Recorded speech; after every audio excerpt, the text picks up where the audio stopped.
Hello and welcome to another episode of Teaching Physical Science. Today we're joined by John. Hello, John. Hi, Helen. How are you? I'm good, thank you. How are you? Good, thanks. It's been a while since you've joined us.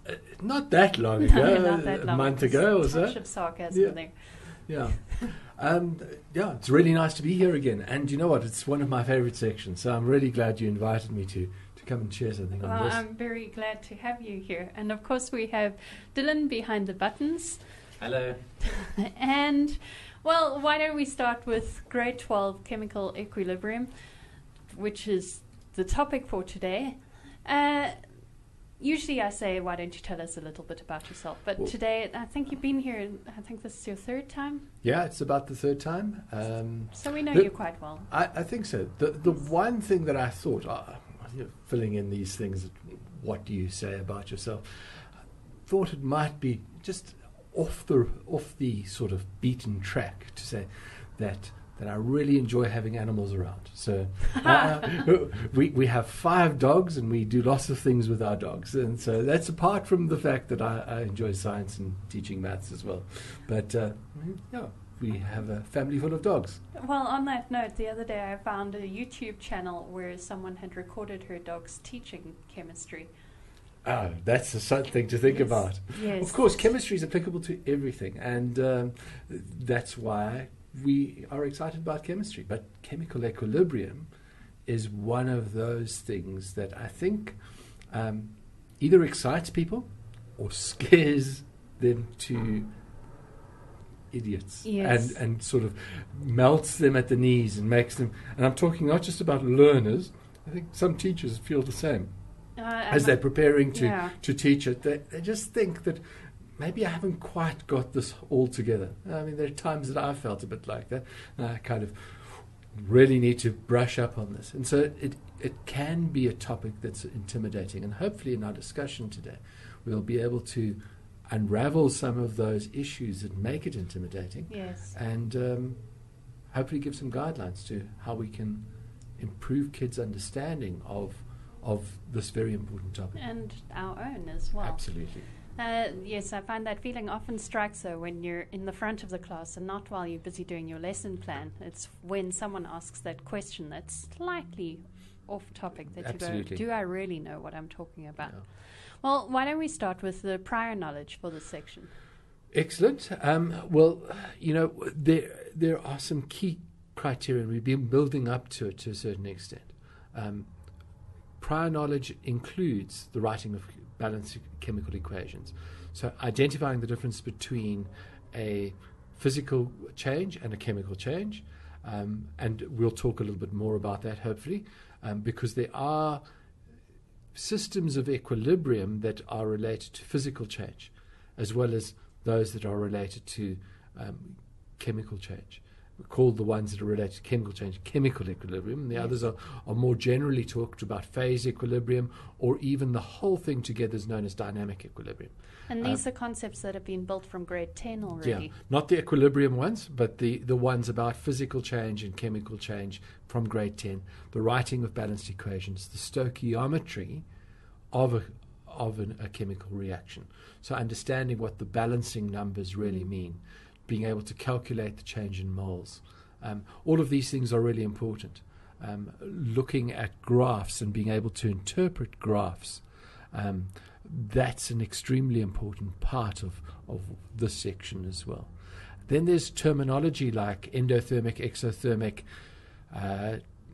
enthalpy, the delta H, and the relationship between those. So some of those we've dealt on before, and I know that those are pre-knowledge for many learners. Rates of chemical reaction are also very important as far as chemical equilibrium is concerned. Being able to identify what rate is, because chemical equilibrium in its essence is all about the rates of the reaction. And at the nub of it, it's what's happening to the rate. Okay. Now that's a big mystery, so let's just... Okay. With all of that prior content knowledge, why don't we take a look at your 5-point teaching strategy? Okay. You've kept it nice and brief in point form so that we can read it quickly. And it says, first step, build the concept of chemical equilibrium. Okay, for me, this is the crux. This is the detail that we need to get into. In the 5 points, and if one looks at the CAPS document, the detail that learners are required to know is quite extensive. And I think it's really important to manage learners' expectation of this, as I've mentioned already, quite daunting topic, conceptually difficult topic. And one needs to manage that. And so I lay emphasis on building the concept of what chemical equilibrium is in my teaching. And I think that's really important. The more application and the rote stuff can come later. So the second point of being able to focus on working with KC is to a certain extent a rote exercise once one's understood the foundation. Okay. And then analyzing and being able to describe Le Chatelier's principle, again, is conceptually difficult. But if you've got an understanding of what this chemical equilibrium is, it does make it a little bit easier. But there is a rote aspect to it, because in the final exam, in the grade 12 exam, there's a format for answering Le Chatelier's type of questions. And I don't know whether we're going to get to that, because I'd like to spend most of our time discussing how we establish the concept and how we lay the foundation. And I've got some ideas on reflection of seeing so many learners struggle with this, and I'll give you some insight into it. When we on Learn Extra Live, we used to take a lot of phone calls, from learners. We mentioned chemical equilibrium. You just had to mention chemical equilibrium and you'd have 24 calls within a few minutes on please do this KC question. Yes. And it becomes this unattainable, almost impossible question to be able to do in learners' minds. And so many of them struggle, and yet it's quite routine. Yes. So that led me to thinking about what are we doing wrong? Because we could have 4 or 5 science teachers all teaching the same thing, going through the steps, and still there was this demand and this question about how do we do KC questions? Yes. So to me, it's not the problem isn't fixed by saying here's the rote method. One has to fix it conceptually. Yes, I actually read a paper this morning in preparation for this show that compared to case studies where the one class had focused on use of analogies as well as conceptual understanding before they'd moved on to the rote learning, and the other one had done more conventional chalk and talk, teach the rote how to do the calculations, and then they compared their understandings afterwards. And they found that those who had spent more time focusing on the understanding obviously understood the concept better. And they're able to take the nuances, and there are lots of nuances in this particular. There are lots of little tricks and stumbling blocks that an examiner can put into an exam paper that does make it difficult. But if learners go back to the basic principles and understand the principles, they generally will be able to cope with those curved balls, if we can call them that. But that's what makes this topic really interesting, and it's really interesting to teach because it's difficult. Yes. And sometimes you've got to break something difficult down into a smaller section. And deal with it step by step, and so hopefully allow the understanding to come through. And obviously involving the learners with that development is crucial. Well, that's what I found in my experience. Well, the study says the same thing as well. Yeah. Shall we move on to your 3 pressure points and then get just before we do, because I did mention as the 4th one, we haven't mentioned it. Sorry. Yes. Focus on graphs. Yes. I believe graphs is the understanding of graphs, both rate graphs and concentration time graphs or amount time graphs, is the actual key that will unlock learners' understanding. Okay. So the strategy that I'm proposing to us to chat about today is actually saying, well, let's develop the understanding from our understanding of graphs, and work it through that way. it's slightly different, but I really believe if learners can understand the graphs, and they've got that almost as a safety blanket. It's almost like a comfort blanket. So you're working from the known to the unknown. The known being, I know how to interpret a graph. And exactly. So what's this actually telling me, and working from that. And we'll have some more discussion on that. And then the final strategy is, once you've done all that, to say, well, why are we doing this? And I think it's really important, even if we don't follow those steps sequentially, as an order, but to inform learners that chemical equilibrium is basically the reason why we have paint on the walls, why we have tar on the roads, why we have petrol in our cars, why chemistry has changed us from being hunter-gatherers into people that have built buildings and have industries and factories and able to mine. And it's all because of this thing called chemical equilibrium. We might not see it too often, might not be aware of it in our everyday existence, but it's there. It's in nature. It's in the world around us, but it's the foundation for all chemical industries.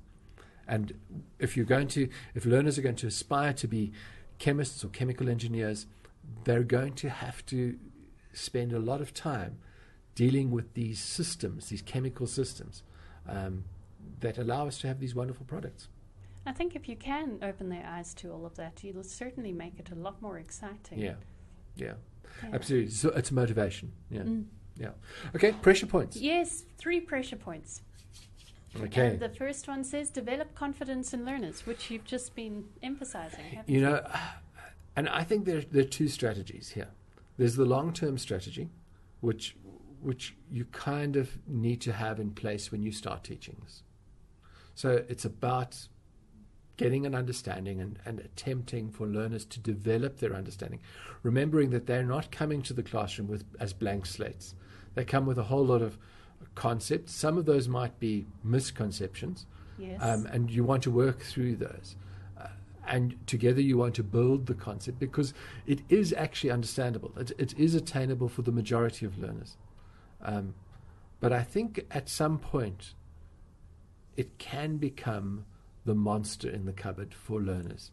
And it's I know that my maths colleagues are going to want to shoot me for saying this, but if you wanted to take a chemistry equivalent to a maths example of attitude and perception and emotion, one would compare chemical equilibrium to Euclidean geometry. And how many learners get to a state of having a complete lack of self-confidence because there's this monster in the cupboard. And we've got to really have strategies to help them, first of all, try and unravel that monster. Yes. But secondly, if it's not coming right and they're not putting the effort in, and that for some reason the penny hasn't dropped, to get them over the bridge of saying, it's fine, get what marks you can in the shortest way possible, and do not, whatever you do, waste 20 minutes in an exam on a KC calculation. Would you tell them that at the beginning of your section? No. Okay. But what I'm saying is, as you're coming to revision, yes, you would need to say, darling, I can see that you're not getting this. And in fact, it's impacting other sections. So either leave it till last as you plan your exam strategy, or let's see where you can get the minimum number of marks. And even if it means that you're only going to get 2 out of 8, well, it's 2 out of 8 for that question. You can get 10 out of 10 for another question if you've got enough time. But if you waste 20 minutes on a 6-mark question, you're penalizing yourself. Yeah. And so I think you've got to be realistic, and you've got to have a strategy for the majority of your learners to try and get them to understand it, but then face the reality of saying, you're not getting it. So what are the things that you've got to put in place to make sure you're going to get a mark? At least 1 or 2 marks. I do think there's a flip side to that as well. You say develop confidence in learners. It's not only about confidence within themselves, it's confidence in their ability, in their trust of you. Yes. And so you can't stand up there as a teacher and say, listen, this section, I'm sorry, this section is difficult.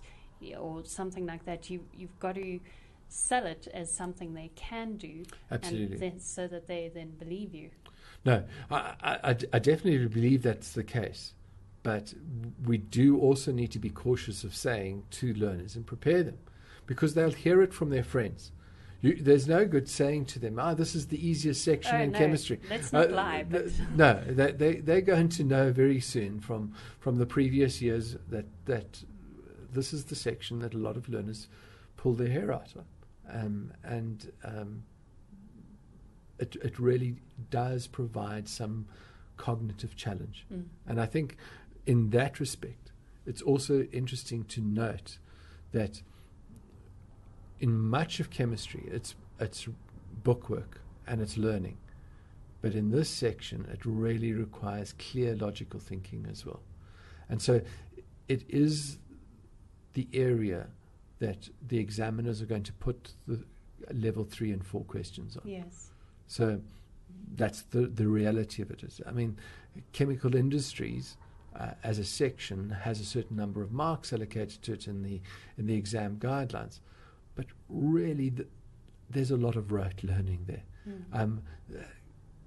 Redox, the same sort of thing. There's a lot of organic, a lot of rote learning.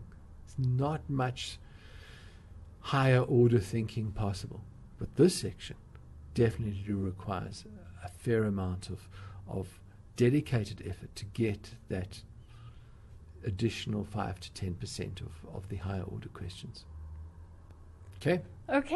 Point 2, applying ratio to solve KC problems. Okay, so for me, this is perhaps, again, we've spoken about keys and stumbling blocks, but really a firm understanding of ratio will go a long way to quelling those butterflies that are rumbling in the tummy. And of course, ratio is an issue in maths and science. Yeah. And particularly here, if you read the exam guidelines carefully, stoichiometry that has been examined previously only in grade 11 and grade 10 is now firmly centered back into grade 12. And it's probably a good thing, because the only place that one previously could test learners' ability to deal with stoichiometric problems was in chemical equilibrium. Now, so therefore this section is another opportunity to revisit stoichiometry. And I think the more opportunities we give learners to approach a concept like ratio in a different environment, in a different approach, in a different way, even though if it's more complex, it does give them a second chance of picking up something that they might have missed, rectifying the misconceptions. But one needs to go back to basics about ratio and deal with it as simplistically as possible. Yeah. Concrete first, Yes. before the abstract. And I believe that this section, because it's something that isn't very visual, we need to make it visual. We need to make it more concrete, something that the learners can get in tune with.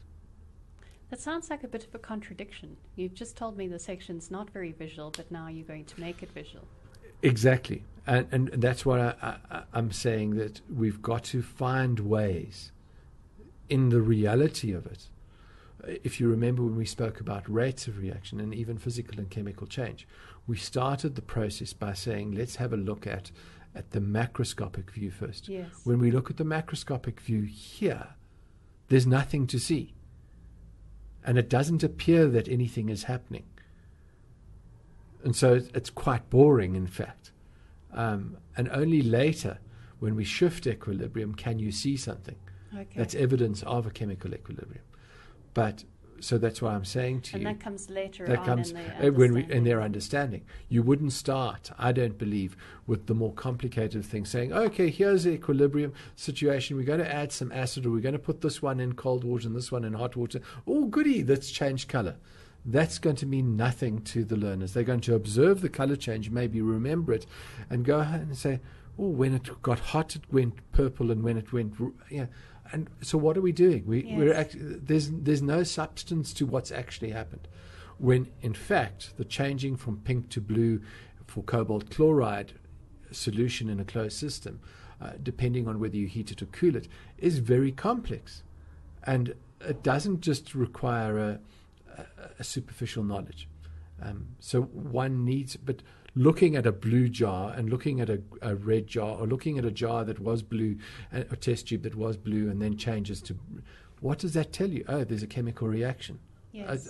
a color change. That's all you can say. But in fact, there's so much more. And it's the so much more that what I'm saying is just your observation's not going to give you enough information about what the so much more is. Does that make sense? It does. Yeah. It does. Point 3, explanation of Le Chatelier's principle. Okay, Le Chatelier. Okay, thank you very much. It's a pleasure. It's an absolute pleasure. Le Chatelier, French chemist, with a name like Le Chatelier. Yes. One would expect that. Remarkable man. And this principle can almost be taught as a life lesson. And it's sometimes useful to do that. But it's difficult in its understanding to this particular situation. Yeah. There is a standard response form that one would need to get learners to be useful, terminology they need to use. So we talk about a system that's a closed system in equilibrium that experiences a stress. And what does the system do? So it's the same as you, if as a person, the analogy is, you feel stressed, what do? You do something to relieve the stress. So you work in a way to relieve the source of the stress. And so you change the conditions, whether that means, so if you've got an assignment to complete in 50 minutes and you're really stressed about it, you've either got to work faster or you've got to, say, negotiate to have a longer time to do it. Both of those are responses to the initial stress. And in chemistry, in aqueous solutions and in gases, we find that there is this response to stress. It shifts the position of the equilibrium by either favoring the forward reaction or favoring the reverse reaction. And you'll notice I'm using strange words there, but they're important. Position of equilibrium, favoring one reaction or the other. But I've run ahead of myself. But I think that's enough just to mention to teachers that if you can get learners to use that terminology about where's the position of the equilibrium and which reaction has been favored. Is it the forward reaction or is it the reverse reaction? They can then make their own conclusions. As I said, there's so much to talk about on this section. Yes. Le Chatelier is not well answered, and that's why I think it's a pressure point, and learners struggle with it. Keep it simple, keep it direct, keep it to the point, and follow a pattern. They'll be able to answer. Can I ask a quick question? Yes. You've just mentioned the importance of terminology, and we've come across that idea quite often in some of the maths topics as well, that it's really important for learners to use the right words, that it's actually part of setting that bar high. Yes. In this section, would you say that it's even more important for them to have that vocabulary in order to answer the assessments better? Absolutely, yes. I totally agree with that. If, in my experience even of matric marking, learners that waffle around the explanation of Le Chatelier can contradict themselves so often. Yes. And so using the correct vocabulary helps them to be more direct, more succinct. And by summarizing and being succinct, you're actually demonstrating elegant understanding. And I think that's a beauty, that's a principle in science. If you can find an elegant solution, a simple solution to a complex task or a complex problem, it's highly valued. That could be a life lesson as well. No, absolutely. Yeah. Yeah. Shall we get on to your interesting teaching idea? Absolutely. This is where we want to expand some ideas. And I want to start by reminding those of you that have joined us previously of of a principle or an idea of teaching chemistry called Johnson's triangle. And I know that other people have referred to it as well. Normally, macro, micro, and symbolic. And usually you would start with the macro. Usually we start with the macro. Okay. Now, from what I've said previously, chemical equilibrium, we're not seeing anything. You know, so if there was a lid on this beaker of water or this glass of water, and it was sealed like that, we would know there's stuff happening like evaporation and condensation, but we can't actually see it. So even if that would be a physical change, a physical a phase equilibrium, not chemical equilibrium, but it's a similar example to chemical equilibrium. Okay, but if we dissolved salt into the water, for example, we'd get to a point of saturation where we might have some salt not dissolved and some salt dissolved in the water. We wouldn't notice which particles of salt are dissolving. Yes. And it would be a continual process. Some would be crystallizing, some would be dissolving. Well, like you said, it's very difficult to see and so you can't see that. And that's just a reason why, in my opinion, one doesn't start with the macro in this particular case. And the area that I've tested and like to start and introduce it is in the symbolic. Okay. And there's a particular approach that I'm going to explain, which I think is very useful. And again, symbolic, I'm referring to graphs. I just want to bring in something over here quickly. I heard last week of a science teacher who actually walked to different parts of the classroom to teach from the different points, to actually give his students a visual. Now I'm talking about symbolic. Now I'm talking about macro. Good idea, yeah. And that's an intuitive thing that, I think it needs to be more specified. I think you need to say to the learners, we're dealing with a symbolic representation of what's happening. Now we're going to look at the micro view. You need to signpost it very clearly for learners, because otherwise understanding this can easily, even within discussion, very quickly just get mushed up into one mess. And then it doesn't make sense that why did you separate it in the first place? So start with graphs. Start with graphs. So what graphs do learners know about? And in fact, the section that's usually taught before this is the section on rates of reaction. So I'm going to take a graph of rate versus time. Now, if you have a situation where you have in a solution a certain amount of, let's call that reactant A, and this is could be an acid, or could be a liquid, and let's just call that, say, do an example, zinc and hydrochloric acid, and at the start you've got a lot of unreacted material. Yes. So under these conditions, your rate would be high. So you would expect at the beginning, noticeable temperature, we're not changing the temperature, we've got a certain concentration of acid, concentration of acid, of HCl. We use square brackets in the section to indicate concentration, so that stands for concentration. Remember, concentration is the number of moles over volume, very important. So after a few seconds or a little bit of time, this is eroded and we haven't got as much of it left. We've got a little less of the material. And so there's some product that's formed as well. We've got some zinc ions in solution. And we've used up some of the hydrogen chloride, the hydrogen ions. So because you've got a lower concentration of HCl now, and you've got less solid, the rate is slightly lower. So what happens on the rate graph is it decreases with time. Okay. And so you get that sort of picture. Okay.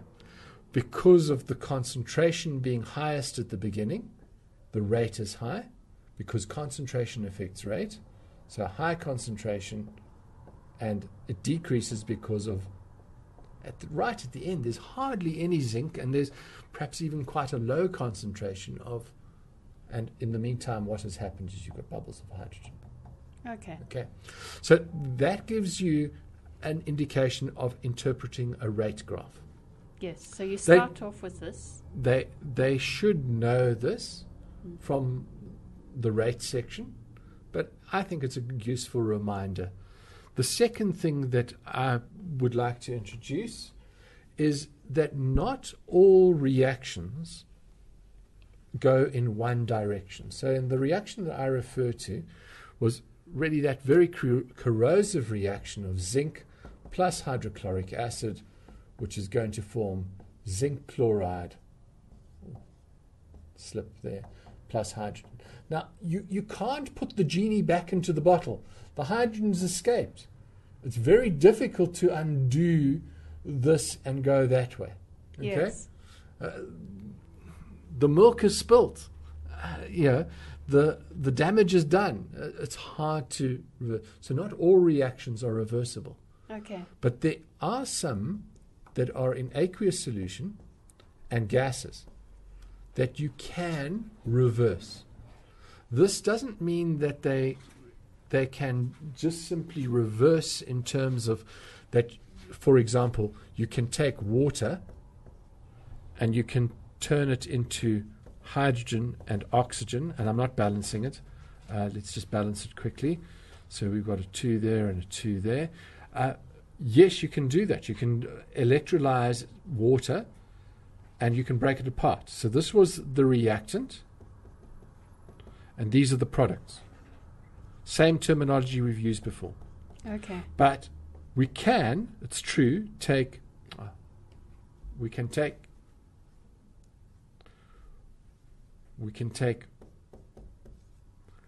hydrogen plus oxygen, and we can make water from it, and that's an explosion. It's what powers the some space rockets into space. So here, these are now the reactants, and this is the product. Okay. But this is an example that's happening separately, not at the same time. You can't. Once you've made this is an explosion. It's explosive. You can't, in the same container, suddenly break it apart and in a hydrogen cell. Yes, you can do that. That's what the energy is about in a hydrogen fuel cell. Yes. It's about using water to burn it to then do the reverse reaction. But it's not happening simultaneously. It's happening in stages. So you're showing this in front of the class just to demonstrate that It's a reactions discussion. can go in. It's a discussion that you can go one way or you can go the. Now the trick is, Yes. how can you do it at the same time? Okay. And here's what if they've got an understanding of, yes, some reactions are only forward. I think that they need to. The next thing is that they need to have this idea of reversibility, and that it can happen simultaneously. Yes, this is reversible, but it's not reversible simultaneously. Yes. And what we want to build up in complexity, reaction one way, reversible reaction possible, reversible reaction simultaneously. And that's the situation we want to get to. Okay. Does that make sense? I do see the flow of it. Okay. Yes. So then the next thing is that I would ask, and in building this concept, is ask learners to model this for me.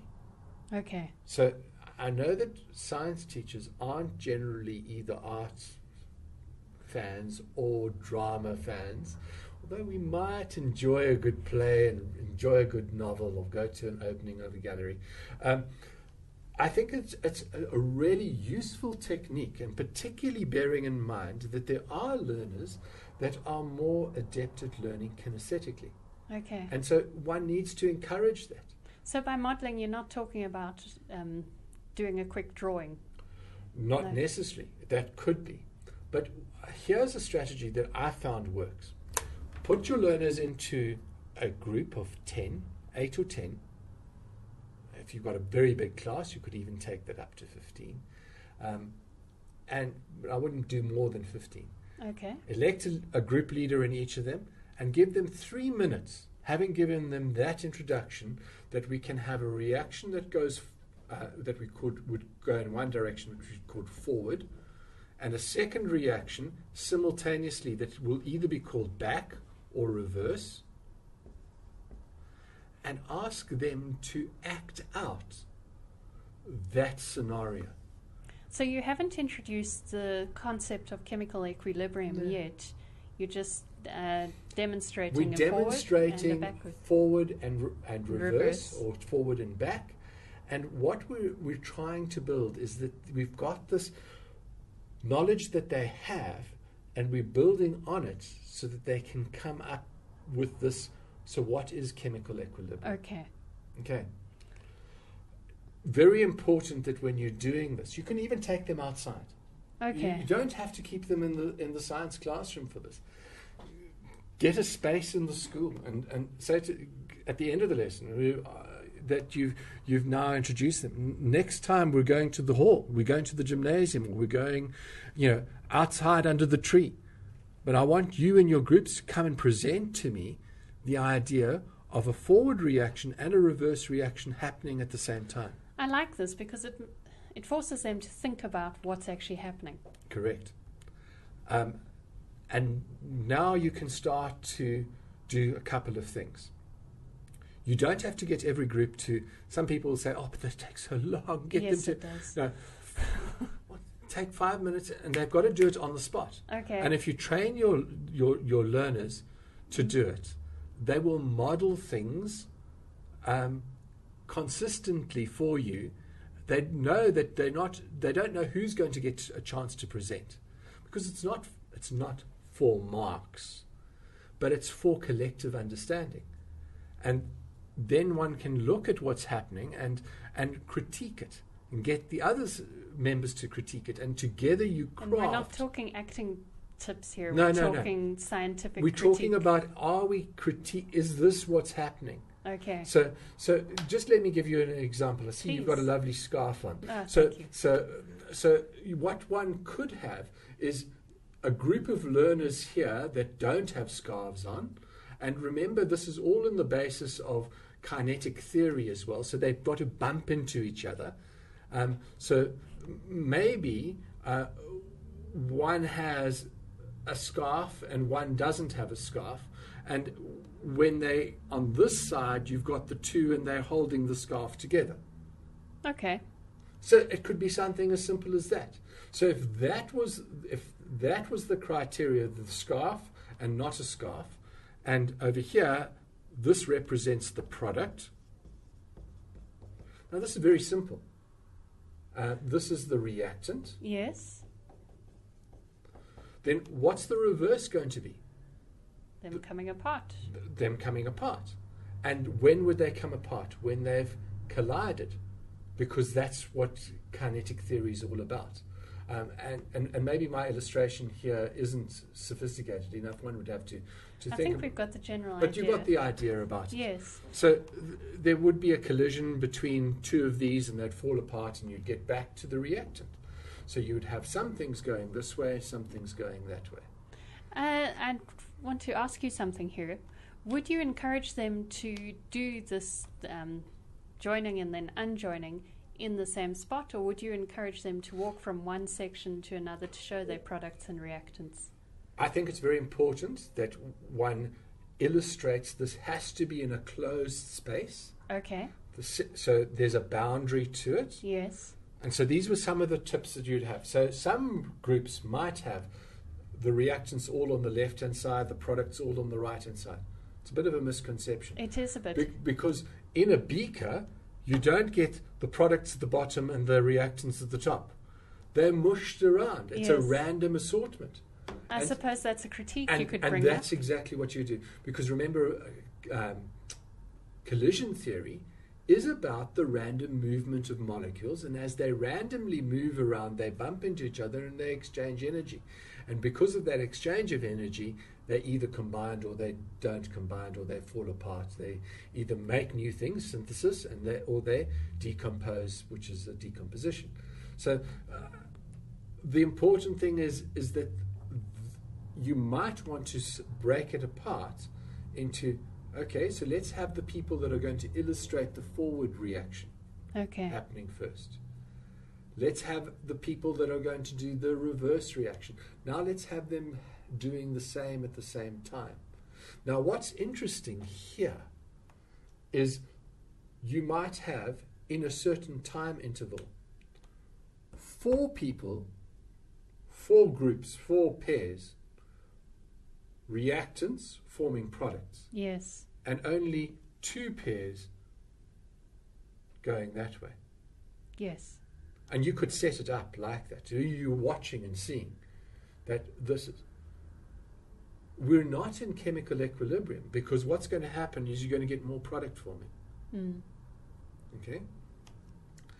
Then you could say to them, well, let's see what happens when this process, this changeover from one to the other, is actually at the same. So if that was 4, that was 4. What's going to happen to the number of these things? And if for every 4 of those, or 4 interactions, there are 4 interactions here, it very quickly becomes clear that you're not going to get a diminishing number of reactants or an increasing number of products. But what's going to happen is that the number is going to become constant. Okay. And now you can play with it a little bit more. You can say, let's slow it down. Let's make this 2 and let's make that 2. Is there going to be a change? Well, initially there might be a little bit of a change, but we'll get to a point when the number of things of each type are constant.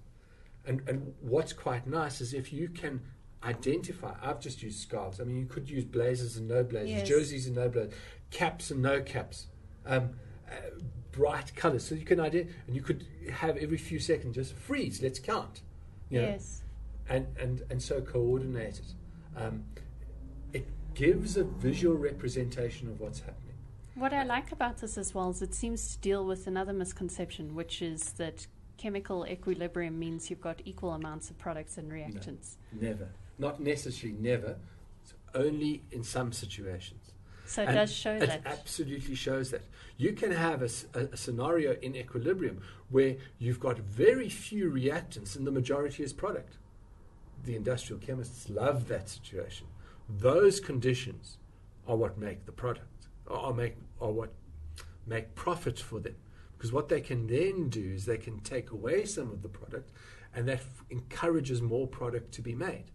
And so there's a scenario that is very favorable. Okay, but this is exploring. Yes. Now, what I like to do, having done some of this drama and acting out and discussion and engaging and asking questions and interrogating, and getting the learners themselves, and ask them to draw pictures. Give them a chemical reaction that is an example of chemical equilibrium and say, well, what do you think happens? Draw me a picture of what will happen in this scenario before there's chemical equilibrium. What will happen when there is a chemical equilibrium? Give them a diagram and say, is this in chemical equilibrium or isn't it? Or a series of diagrams. Yeah? Is this still in the symbolic? This is still very much in the symbolic. Okay. Although it's starting to move to the micro. Okay. When we start drawing molecules, then we're dealing with micro.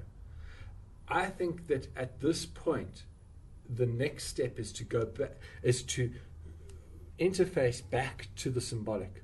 Okay. And that means you're going back and saying, so what do you think is happening now with that rate graph? Yes. Okay, so having done that acting out and that particular exercise and activity, one has to go back to the rate graph and say, so we know that if we did this, the initial rate is going to be high. Now remember when previously it just went to 0. Yes. But now we've seen from our experiment that it doesn't go to 0. It goes to a constant. It leads to a point. And at the same time as this graph is decreasing in its rate, the back reaction, so if this is the forward reaction, because we start with the reactants, so it must go. Then initially you have no products, but the back reaction is going to start from 0 and it's going to increase until it gets to the same. Okay, will the lines always meet in the middle over there? Yeah, they will meet. That's a very good question in terms of on the rate graph, rate versus time. Yes, they will. Okay. So what we're saying is this one will slow down and they meet at so that they have exactly the same rate. Remember, it's that crossing over, the number of particles that have changed from reactants to products. Okay. The number that have changed from product to reactant. That's what rate is measuring, the amount of stuff that is being produced. So this becomes a constant and it's not changing. Okay. Okay. So rate of forward equals the rate of the reverse, of the back. And this shouldn't be too much of a leap for them after they've done their drama. No, absolutely. And so you've brought it back. Now, that's one graph, one series, one particular graph, and it can get examined. And it's important that learners are able to establish that and understand when it's the same value, the back and the forward are the same value, it's at a system of equilibrium, identifying that at this time we've now got chemical equilibrium, anything from there forward. Okay. Now, you can affect it and change the shape of the graph by changing conditions. That's Le Chatelier. I'm not going to deal with that now, but I'm just saying that you could extend this and say, so what happens if we suddenly increase the rate of the forward reaction? Yes. What happens if we decrease the rate of the forward reaction? What things could we do? Well, it's the same things that affect any other graph. Temperature, pressure for gases, concentration. For gases, volume will affect the concentration as well. Addition of a catalyst. Those factors will affect this graph, which is then an extension of, sorry, we're not going to get time to deal with in interpreting Le Chatelier. But when you deal with Le Chatelier, you've got to go back to this graph. Okay. Okay. Have we got time to do one more graph? We have 10 minutes left. Okay. So quick, let's go and have a look at the second type of graph. And I've hopefully sketched it out for us on a Google Doc. It's just, you know what, my machine has slowed down. So I'm just going to quickly sketch it here, but not do it very well. I want to look at the... Dylan does have it up on screen for us. Let me see what we're going to do. I just want to be able to manipulate while it as well. you are busy doing that, I'll read out what's on screen. We've got hydrogen, nitrogen, and ammonia listed at the top, and then we've got 3 lines in the graph. I'm assuming that the ammonia is the product then. Ammonia is the product. Okay. This is the graph for the Haber process. Okay, I'm on the page, so that's all good. Haber process is the production, the industrial production of ammonia. And what we are looking at on this graph, it's a spreadsheet really, and I don't want us to only focus on the graph, is to illustrate that if you start with a certain concentration of hydrogen in the spreadsheet, now you'll see the hydrogen concentration is developed there as the blue line. The red line is the nitrogen concentration, which I've set at 8 at the moment. And in this case, 0 is for the ammonia. I'm not sure if you're seeing those highlights coming up as I'm clicking on them. So this spreadsheet then shows if those are our initial amounts of hydrogen, 9, a concentration of 9, ammonia being a concentration, nitrogen a concentration of 8 and ammonia of 0, then after some time, if this was placed in a closed system, that number of moles in a 1 decimeter cube container what will happen is there will be collisions, and the effect is that the concentration or the number of moles of hydrogen. Now, notice I've interused those two. Yes. Moles and concentration, because for this example, I'm going to assume that the container is a 1 liter container, 1 decimeter cube container, because concentration is number of moles divided by volume. So just to be simple, I'll do that. So what we're seeing here on the graph is we started with 9, the blue line, Yes. and we started with 8. Yes. And we started with 0 ammonia. So if I've got that. Now, after some time, what's happened is the hydrogen has gone from 9 down to 7.5. Okay. Okay? And that's quite a big drop. You know, it's not an inconsequential drop. If you look at the nitrogen, it's gone down from 8 to 7.5. And the ammonia has gone from 0 to 1. Okay. Now, those aren't just any old numbers sucked out of my head. What they're illustrating is a decrease in the correct ratio, the stoichiometric ratio. So if you go up to the top, you'll see there are numbers there that say hydrogen is 3 parts, nitrogen is 1 part, and ammonia is 2 parts. So the decrease in hydrogen Yes. is 3 parts, nitrogen a decrease of 2 parts, and ammonia an increase of, sorry, I think you mean nitrogen nitrogen was 1 decrease part, in and yes. and perhaps the easiest place to see that on the graph is if you look at what hydrogen starts off at. It starts off at 9, Yes. and when it gets to the constant value, even if you look at the numbers in the table, the constant values are 6. So it's decreased by 3. Yes. But look at what's happened to the nitrogen. It went from 6 down From 8? it went down from 8 down to 7. Yes. So that was a decrease of 1 mole per decimeter cubed. Whereas the hydrogen decreased by 3 moles per decimeter cubed. Okay. And what's happened to the ammonia? It's gone up. It's by gone 2. up by 2. It's keeping the ratio at each of those increments. Whatever you do to the one, it has to change by the same ratio. And that's what the table is showing you. So it's really important. You could actually go and do an exercise in seeing the first one is a change of so much. Yes. Practice the ratio. And understanding that ratio is a very useful exercise. Now, there are 2 points that I want to bring out here. Yes. This graph of concentration versus time, when the lines of the individual reactants are parallel to each other, in other words, parallel to the time axis, that's when chemical equilibrium has been established. Yes. Remember, we said in our little drama, the number of things that are products and the number of things that are reactants don't change. Now, in chemistry, we can't measure equal rate. Very difficult to measure the forward rate equals the back rate. Yes.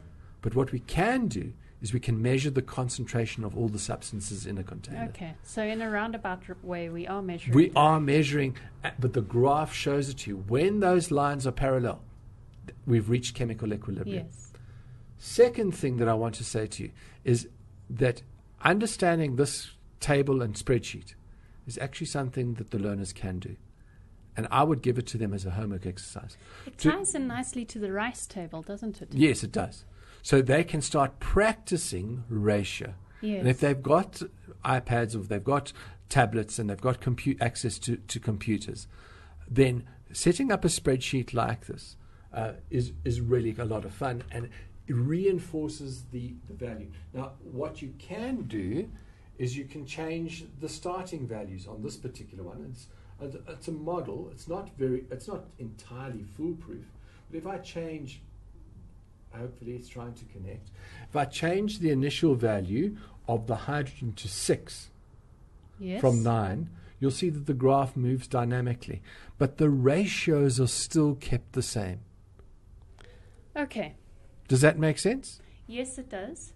Now, I'm going to ask a question now Yes. that students will ask, and it goes to the KC. yes, Now, later on, you're going to teach about KC being constant. yes, and that's exactly why we're doing this, because Okay. the next step is to actually say that the KC expression for this reaction is going to be, as I'm drawing it on the board here.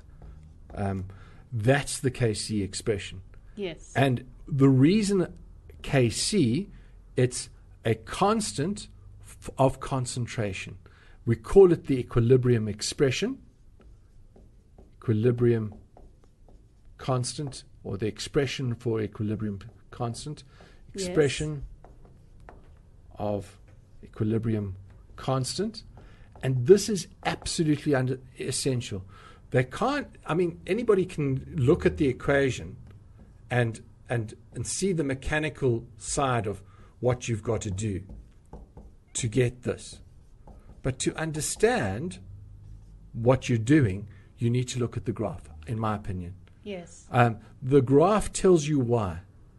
This ratio of the amount of ammonia over the amount of hydrogen and nitrogen will remain constant for as long as the system is in equilibrium. I'm going to stop you over there because I want you to talk about one last thing before we sign off, and it's something you mentioned earlier before we started. You said that some textbooks have this funny equation in it. Yes. What did you tell me about that Okay, afterwards? with pleasure. So when this is introduced, usually in a textbook, they do it with a fictitious equation. They do this sort of thing. And I'm not even going to complete the whole thing. You would recognize it if you've looked in most textbooks.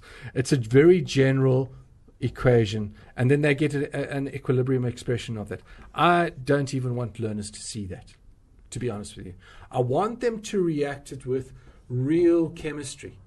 Yes. And the reason for that is if they must be able to see that equation and write that expression with the concentrations for the real chemistry. Here, it must be said that you only include gases or things in aqueous solution, and that's not really shown here. If they use the general equation in an exam, they're going to get no marks.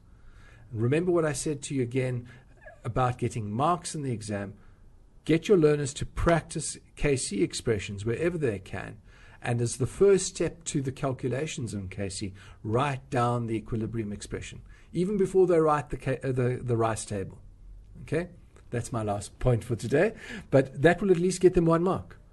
And Okay. hopefully through this process of engagement and really looking at both the symbolic and the acted out, the representative region, they'll have a better understanding of chemical equilibrium. They'll be able to apply it to the problems and make good conclusions. Okay. It's been very Unfortunately, rushed. We haven't gone through even the tip of the iceberg, have we? No. We've just started. We've laid a bit of a foundation.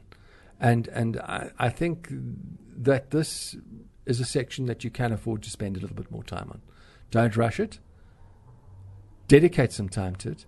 Give the learners opportunity to develop their ideas, to test their ideas, to think about it.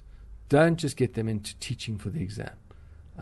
It's always a danger at this point in the Yeah. grade 12 year, Absolutely, isn't it? yeah. Yeah. It doesn't work. If you try and rush this, they will be thrown by the first trick that doesn't go the right way. They can rote learn the formula and the set out of Yeah. a rice table, but if they don't understand what they're doing, they're going to be lost. They won't understand any of the interpretive questions. Yeah. Okay, if you are struggling with this content, we do have a whole lot of resources on our website. I will put the links onto my blog, but in case you want to see them now, here they are on screen. We have some series as well as some Learn Extra lessons that you can look at, and the Learn Extra lessons do have accompanying notes. That's correct. And I will post them on the blog. On the blog. Great, for everyone great. to take a look at. Shall we go to one last thing? Excellent. Let's do that. Okay, so one last thing. As you know, John, I've been reading this book, Teach Like a Champion, and we've got to a new chapter, so it's a milestone. The new chapter, I'm not sure what it's called, but this actionable step was called Begin with the End. And basically what it's saying is that before you start a section of work, you should know what you want to achieve at the end of it. But you shouldn't only focus on the content and the skills, you should focus on the type of person you're trying to develop within your learner. So I wrote down my own phrasing of this. It's basically good planning, know the end goal of the section, and then know the end goal of every lesson. So once you know the end goal of the section, you can plan each lesson according to Excellent. that. And this doesn't only apply to content and skills. What is the big picture? Now, there is one point I wanted to bring up here, and I know we've run out of time, but I think this is the one thing that OBE actually did well with the critical outcomes. But then, of course, critical outcomes were thrown out within the first 2 years of OBE. But those 7 critical outcomes where it focused on communication and yes. teamwork and leadership and all of the, and thinking, the logical thinking. Yes. All of those are really important. And I, even though they've been thrown out, I think they should still inform our philosophy of teaching. I really think so as well. They were really valuable. Of all of OBE, that was my favorite. The rest of the outcomes, I didn't much care for, but everything else, those were great. Okay. Usually we would talk about this, but we are out of time. Thank you very much to everyone for joining us. Thank you, Dylan, for working your magic, and thank you especially to John. This section has really excited me for the first time since I first learned about it. Well, that's great. Thank you, Helen. Okay. We'll see you again sometime soon. And next week we will be looking at grade 10 content. Thank you for joining us. Bye.